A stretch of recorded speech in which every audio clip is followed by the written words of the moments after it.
Well, hello, this is Peter Combs from BidAmount.com and PL Combs Asian Art, located in Gloucester, Massachusetts. And today is Friday, April 6th, yes, 2018. And this is the weekly roundup to take a look and see how the things did on eBay last week that we put in the newsletter for everyone. See what the prices were like, and also we'll take a look ahead at what's closing in the upcoming week. A few of the things. There'll be a lot more in the newsletter, but we like to always give sort of a preview. But before we get started, I wanted to talk about something briefly, about something that was in the newsletter, and we ended up having something over on the forum page this week, a discussion about damaged items and what people think of them and are they worth buying and so forth. And as a case in point, I shared some images of this. This was a wine pot, a Kangxi Blanc de Chine wine pot that I bought a few weeks ago that was being offered by a seller. You may recall it was a seller who was handling a collection of French Kangxi porcelain. And there was a rather big vase. There were a couple of hot food pots. One of them had a little damage to the lid, and they all did very well. But he only described them really as just Chinese or late 19th century. He wasn't too clear, and I don't think he really knew. And one of the items included was this wine pot. This was a very nice wine pot. And I watched it for a few days, and it wasn't getting any interest at all. And I frankly left $1,000 bid on it. And I ended up getting it for $350, which was a pretty remarkable buy, I think. But I began to wonder about why nobody was bidding on it, and I realized what it was that it did have some damage to it. It scared people off, I think, and it may have scared people off too much. All right, don't always assume because something has a little bit of damage, it's not worth anything, because it could just be extremely rare, and even with a little damage, it's valuable. And I posted a link to this. This was an article of a piece that the Gallery Nicolas Fernery over in France had, and he had a similar one. This is, I think, a slightly later example with a round handle. And if you scroll down, there's more images of it. There's another one that somebody else had. Here's one in the Duke of Devonshire collection at Blenheim Palace. And here's another one that's in the Dresden collection with the ormolu mounts. This particular one, they had apparently cut the handle and the spout off of to do the ormolu mounting. All right, but it's a pretty rare type, and they typically sell for 10 to 15,000 pounds anyway. And Blanc de Chine lately has been getting a lot of interest, so I left a bid on this one, and I think the fact that it had some damage and that he described it as being 19th century scared some people away. Always do a little homework on things like this when they turn up. Do some checking. This particular pot's in Donnelly's book on Blanc de Chine. There are some examples out there and some pretty good collections. And you'll find other things, plates, bowls, jars, vases at times, that are just inaccurately described and have a little bit of damage, and people have a tendency just to walk past and say, oh, forget it. And sometimes you could pick up something pretty terrific for a bargain price, all right? And maybe some point down the road we'll send it out and get the nicks repaired, but for now we're going to leave it as is. So just, keep that in mind when you're looking at things. Not everything that's damaged doesn't have any value. Okay, and now on to the last week. There was this very pretty, nicely shaped Teapots glazed vase. The seller had it as 18th century. It may be because that's what's on the tag here. I think it was probably a 19th century one, but not a late 19th century one. It was a nice old pot, good looking foot on it, and it had this sort of nicely done flared neck. How the neck goes up and out like 18th century pieces do sometimes. And it brought $960 with had a couple of brief hairlines at the mouth. All right, but that was a nice looking pot. Old Masters Antiques was selling that. And then there was this nice 19th century, second half of the 19th century bamboo brush pot with figures and buildings and so forth. Fairly good detail all around it here. Lots of detail. Could have been done around 1850, actually, because they did, if you remember, you look at this, they did card cases that look just like this. Here's a picture of the bottom. There's another shot of it. And there was a little bit of script on the bottom. And it brought $1,121, okay? That wasn't a bad price for that. It was a very attractive brush pot. All right. And then on to this, another carving that turned up. This was a seller out in Illinois. Good-looking Kuan Yin figure with old blue pigment on it and some other dark pigments, white pigment and so forth. Nice-looking base on it. Good, lots of rot. It's a good sign. You can see how they constructed the carving sections over another piece, how it was put together. Good detail in the face. Nicely done face. Very well finished. And it brought $8,000, which was a perfectly reasonable price for that. That was a nice big statue. As you can see, the seller is standing next to it, so the piece looks to be around 30 or 34 inches tall. Good looking figure. And then there was this piece of jade. There was a couple of pieces of jade up from this particular fellow. This is a nice looking plaque, 19th century, probably later 19th century, but good quality.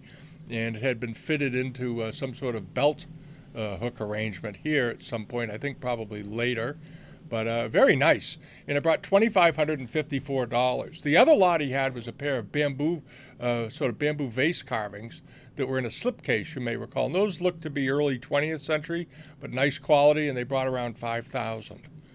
And then there was this plate. And you may be looking at this, if you looked at some of the auctions from last week, this may look familiar. There was a Qinlong Marken period bowl that had this same pattern, the same center pattern in it, that was in one of the sales, and I think it brought $5,000 to $7,000, something like that. And this was an export plate using that same pattern. It was a popular pattern during the 18th century. Nice looking. I like the outer rim on it. It had minor bits of fritting here and there, and here's a picture of the back of it, very typical. You can see that it has some rim frits and whatnot, but nothing too distracting. And this went really reasonably. Somebody got a terrific buy on this, $125 for a good Qinlong period bowl with a pattern that was used on imperial porcelains. Sometimes they use them on export wares as well. All right. And then on to this beautifully done. It was late 19th century cloisonné card case or some sort of pocket case. I don't think it was a cigarette case. It's not big, it's not deep enough and whatnot, but a good-looking box. It had good quality cloisonné on it with this nice wire work, all this copper wire work and some silver wash. And it did pretty well. It brought $440. But it was a nice, attractive case. Good design. Nice design to that. And then there was this Kangxi bowl. Unfortunately, this bowl won't enlarge. I don't know why. All of us run it. Every once in a while, you come with one that won't enlarge for you. But this was a good iron red decorated bowl. You see this pattern more typically on plates. But this is one that was put onto a bowl. Nice looking center in the interior of the two ladies seated in the garden with a balustrade in the background with bamboo trees and like big rocks, scholars' rocks. And it brought $1,275, which was a perfectly reasonable price for it. It didn't have any damage to speak of other than some fritting. It was in nice condition. And then there was this vase. I put this in it. It was drilled. The bottom of this, if you looked at it, you remember it was drilled on the bottom. But I thought the color of this was very good. And I like the brown dressing on the rim. A nice looking vase all the way around. Here's a picture of the foot rim on it. It's a later vase. I think in this picture you can see there's traces of red pigment here, and I think at one point that might have even said China. When they started stamping those around 1890 or so, 1895. But a good-looking vase, nonetheless. Nice color, nice crackle. It's a good crackle, and the interior of it was cream-colored, which they often are. Not always, but often. It was a style that was doing them in two colors was sort of started during the Kangxi period. And it did pretty well, $461 for a 10 or so inch tall vase with a hole in the bottom, but pretty. And last week, you remember we had one of these cups with a figure in it, and here's another one this week, a different type. The last one I think was leaf formed, it had sort of a different shape to it, and it did very well. It brought over $1,000, and this is a nice one too, mid 19th century, with a man peeking out over the top, and this one did very well also. It brought $1,137. And it's interesting because, 20 or so years ago, these were worth about $100. So I guess people are getting interested in them. And on to this pair of vases, some of you are going to look at these. I've seen these before. They were in the newsletter, I think, a couple of months ago. and they evidently didn't get paid for. And they went back up, and the seller was brave and put them back up again as auction items instead of relisting them at fixed price. And they brought just about the same price again, $2,700 for the pair. Nice, pretty pair of vases, and I hope that people pay their bill this time. All right. And then we had the Islamic export bowl. This is made during the second half of the 19th century with Islamic inscription on them. These are pretty rare. They didn't do a lot of these, especially in the second half of the 1800s. Here's a picture of the side. Nice. There's still lots of gilt on here. That means nobody cleaned it with a lot of ammonia. Good dark green enamels. Very popular for the Persian market. They love dark greens. There's a picture of the interior. Good quality enameling, profusion of enameling. And it did very well. It was very much of the Middle Eastern taste in many ways. It brought $4,804. So keep that in mind if you're out there looking around or you're at an auction and you see one of these with an Islamic script on it. Don't think of it as being worth the same as just your sort of generic export bowls from that period. All right. And then there was this. This was a very pretty Yixing pot. Looked to be in excellent shape. Had a little metal mount here on the spout. The figure on top was in good shape. Often these are chipped and damaged because they get taken off and put down and they get banged around. And it had this nice shiny finish to it. I mean, probably a little bit of clear glaze over it. The seller thought it was, they call this polished. It's not really polished. And it's got a nice metal mount also around the lid. But this is a nice quality pot. And it brought $1,158. Not bad, okay? But that's a rather very attractive pot. The color on it was wonderful. And then there was this. This was a nice double happiness cloisonné or raised enamel box. And here it is, and it opens up. It's got a little mirror in it, a ladies' box with a little cosmetic section here and all that. Pretty nice. Nice little box, 19th century. And look at the price it brought, $4,112. All right. This was a nice piece, very pretty, and apparently fairly rare. He listed it as a vanity box, which I guess is technically what it is, and but it brought a good price. That was a heck of a price. And then on to these. This was the pair of 19th century cloisonné covered hot pots with the lion mask ring handles on the ends. Very nice quality. Here's a good image of the mask and the enamels. There it is. Nice fitted little block feet on there. It did have a chip off this side. You can see pretty clearly. And but they did very well nonetheless. I think the chip held back the price a little, but they still brought $2,674. I think had they been perfect, the price probably went up closer to over $4,000 or $4,500. But still not bad. Again, something with a little bit of damage, and it did fine just the same. All right. And as you may recall, last week I put in a couple of carpets. I'm a rug guy. I like rugs and carpets and textiles from the Middle East and the Far East. And this was a very attractive. This seller is a dealer out in California. He had 2 rugs on here last week, Chinese rugs. And these are in such amazing condition. I checked them out because the pattern and everything looks so good. These are late 19th century Chinese rugs. They look like something that were almost made. It's because they were in perfect condition. They were really in great condition. I don't know if anybody out there buys rugs, but that's the back of an older rug right here. This work, the way that's done. And this nice looking couple of carpets. And I think somebody got a great buy on them. $732 for that rug. Just a beautiful work. And it seems as though Chinese rugs don't get all the love and appreciation they deserve. They made some spectacularly great rugs. And these are quite nice. And on to this, the little teapot. This was also, I think, one of the better buys of the week. This was a nice blue and white 18th century pot. I didn't see anything wrong with it. Nice looking bottom on it. There it is. Nice. You can see where the potter trimmed the foot with his knife. Good looking work on here. It did have a little line here and a line there, but it had the peacock feather work on the handle. But look at this. It only went for $140. Seems to me a few weeks ago we had a couple of pieces with those little tiny hairlines here and there, and they went for $400 or $500. So I think somebody got a really good buy. All right, and good for them. All right, and then there was this table screen. This is a fairly simple table screen from the second half of the 19th, way into maybe the end of the 19th century. Wasn't signed, wasn't particularly elaborate, but it was quite pleasing, and it had a perfectly nice stand with it, and it did fine. It brought $861. Okay, and this is the kind of screen you can buy if you don't have $5,000 or $10,000 to spend on a porcelain screen that's a really fancy one. This is a perfectly good screen. Nice little table screen. And onto these a pair of mid-19th century rose mandarin or rose medallion export vases. They were around 12 or 13 inches tall. And these also, I think, were a pretty reasonable buy. $389 for the pair. And they were being sold over in the UK.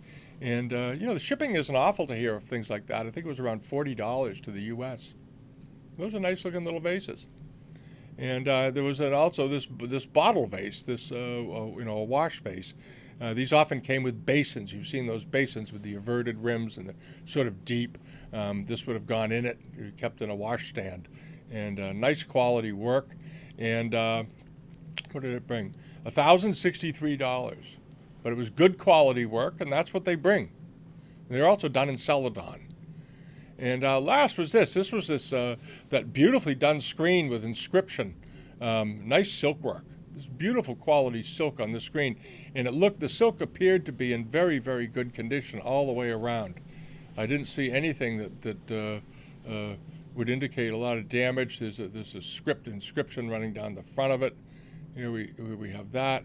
Nice springtime thing. And it did very well. It brought $7,803. But it was quality, good quality screen. All right.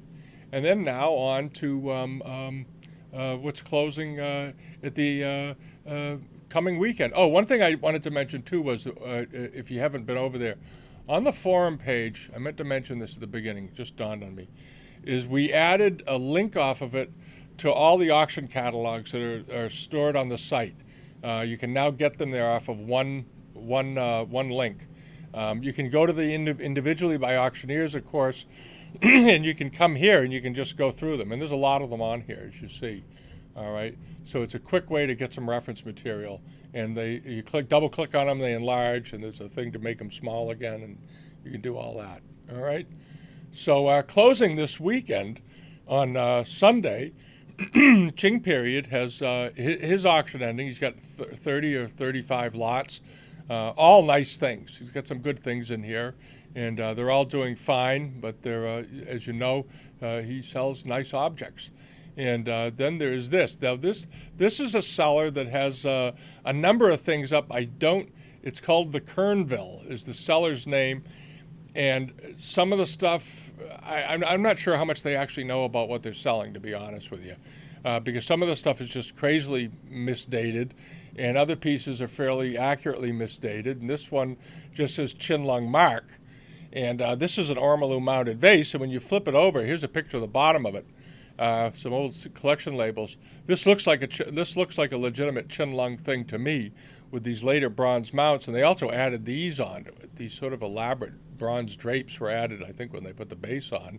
But this is a nice flambe glazed vase. Beautiful quality. And you notice how the glaze goes down and stops just on the inside. That's perfectly legit. Here's another one of it, and here's the glaze itself, that nice deep red crackle all the way through it. And there's a picture of the bottom. It's a nice thing. There's other stuff on here that he has that I'm not very convinced about at all, but I think he's just doing the best he can. But this particular pot is pretty nice, and there's also a Ming Celadon that he has that looks legit, has a repaired foot, and then he's got some jades that I have some real questions about. But at any rate, this is a nice-looking thing. All right, and let's see here. Now we're going to move over to this. This will be in the newsletter. This is a really pretty Yongshen export plate. Very nice quality, possibly early Chinlung, but very, very good quality dish. Here's a picture of the back of it right there. Look at the enamels, nicely done. That's in the newsletter this week. There's a lot of other stuff too, but it's just some of it. Also, this really good little carving of this boy. Probably he was at 18th century. I think it might be 19th century, but good quality carving. Nice face on that figure. It's up to $170, and it closes on Sunday. All right. And then this export bowl popped up, and so far it looks pretty good. Nice Chinese export bowl, 18th century, and it's fairly large too. I think it's like 14 inches wide. Are the dimensions easy to find down here? They're never easy. Height, weight, diameter, 12 inches wide. All right, good looking bowl though, and it's only up to like $500 or something. It's a good looking bowl. And this is one of the pieces that Qing period has up. A really elegant Hu-form vase with horses and riders arriving, and it's up to about $4,000 or $5,000. And he's got this brush pot, which I think is just beautiful. Love the surface on this. It's a Hanhua Li brush pot, but the graining on the wood is particularly attractive, I think. So that's it for the week. And as, we also posted all of the catalogs for the Sotheby's series that was in Hong Kong. They had the sale this week. The sales were, some of the stuff did really well, and a lot of it was kind of spotty. It was hard to figure out what was going on over there. But we'll probably do a video on that next week, okay? So thanks for joining us, joining me this week. And if you haven't subscribed to us yet on YouTube, please do. And if you don't get the weekly newsletter to do with the upcoming sales on eBay, if you don't get this, come over to the BidAmount site and click the sign up form here, and we'll let you know when we update the page each Friday. Okay. Thanks a lot. Have a great weekend, and it's going to snow here, I guess. So it goes. But have a great weekend, and we'll see you next time, and hope you find something out there that you love. All right. Bye-bye.